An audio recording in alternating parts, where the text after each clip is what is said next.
Jeshi la Polisi Kanda Maalum ya Dar es Salaam tarehe 8 mwezi huu Machi mwaka 2025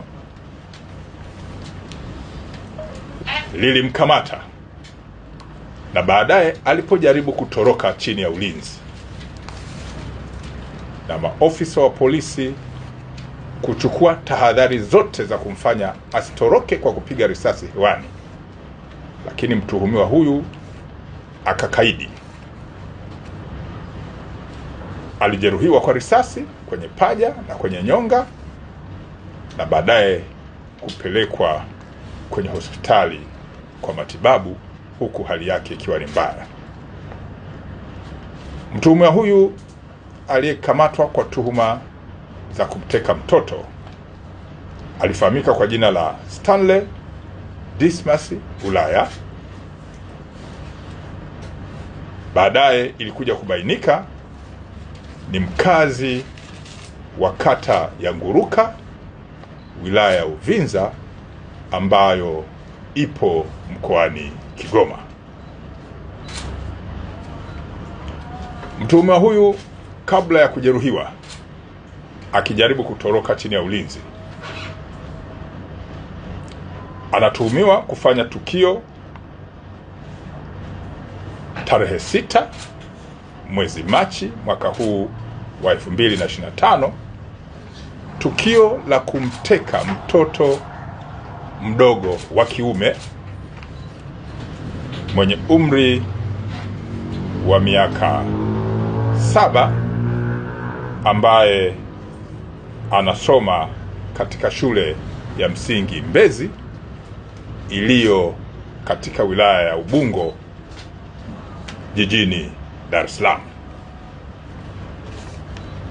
Mtoto huyu aliyetekwa alishushwa kutoka kwenye daladala na baba yake kwenye kituo ambacho kiko karibu na shule ya msingi anayosoma, na hakurudi nyumbani mpaka saa 1 za jioni, wazazi walipoanza kumtafuta na baadaye kufanya mawasiliano na mwalimu wa shule ya msingi hiyo, ambaye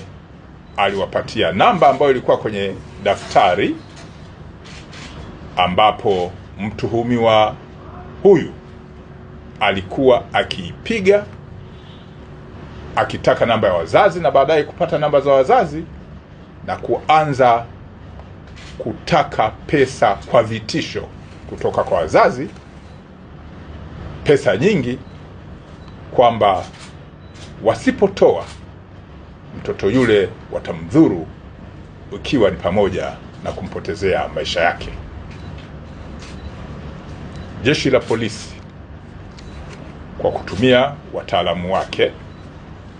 na kuhusisha kamisheni ya kisayansi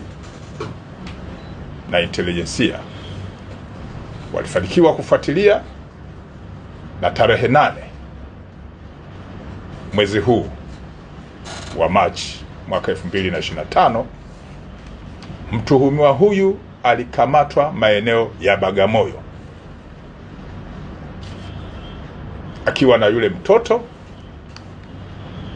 na akaletwa mpaka kituo cha polisi cha Oysterbay, wakati taratibu zingine za kisheria zikiwa zinafanyika za kutaka kumweka mahabusu, alikurupuka na kukimbia kutaka kutoroka chini ya ulinzi, ambapo jitihada za ziada za polisi zilifanyika za kupiga risasi juu kumtahadharisha, lakini akakaidi na baadaye akapigwa risasi mguuni na kwenye paja na akakamatwa tena, lakini hali yake ni mbaya, alipelekwa hospitali kwa matibabu. Hali ya mtoto aliyetekwa imeonekana kuwa njema, na taratibu zingine za kumchunguza zinaendelea kuhusiana na afya yake. Jeshi la Polisi kanda maalum ya Dar es Salaam linaendelea kulani vitendo vyote vya kihalifu vikiwemo vinavyohusisha masuala ya utekaji, lakini pia kuiba watoto na makosa mengine, na kwamba jeshi halitakuwa na huruma. Narudia, jeshi halitakuwa na huruma na watuhumiwa wa namna hii. Litaendelea kuwashughulikia vikali, lakini kwa kuzingatia mifumo ya kisheria.